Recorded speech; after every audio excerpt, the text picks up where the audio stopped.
Ay, ambot. Do puros na lang niya ihi ang imo content, madam. Kung mangihi ka 1 million views, try naman mag-igit basta mag 10 million views. Gani, pati do pay pongko plus star pamati. Kaysa bunga punto por punto. Bao, Diyos ko, napyaran ninyo. Kadamo sa mga babae nga nagapangihi. Katayog, kagabaskog sang ilang ihi.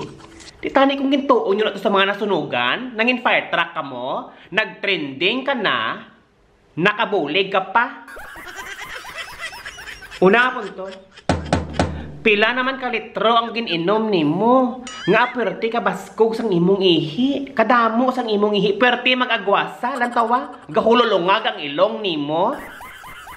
Kapyar man ka mo. Nga kun gani ang nagapangihi. Gwapa, nami lawas, makinis. 1 million views halin sa mga manyakis. Pero kung amo sini may itom-itom. Tapos pang-al. 1 million bashers. Hambalon pa siya. Kada mak sa imo. Kaduha nga punto.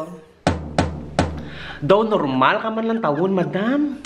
Sa imo sitwasyon, do ka normal. Daw wala sang diferensya. Pero ang imong content, do pang inabning. Kay puros kadamakan, puros kabastusan. Tani gamay man nga respeto.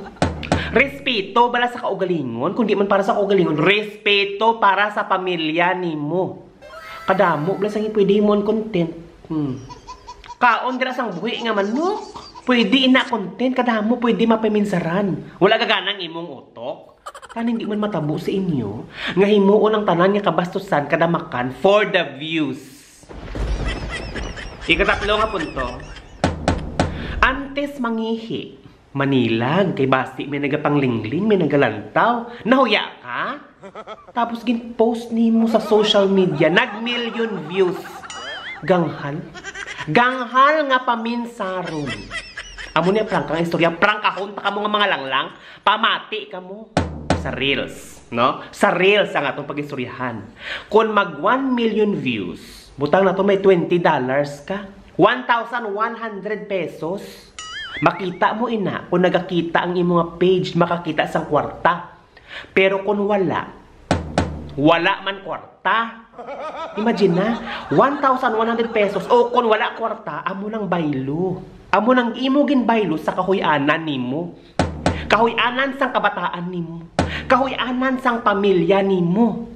Tiganing pamangkot. Ang dako nga pamangkot, madam. Hoy, pangsot. Di nang imong utok. Nanaog sa putay mo.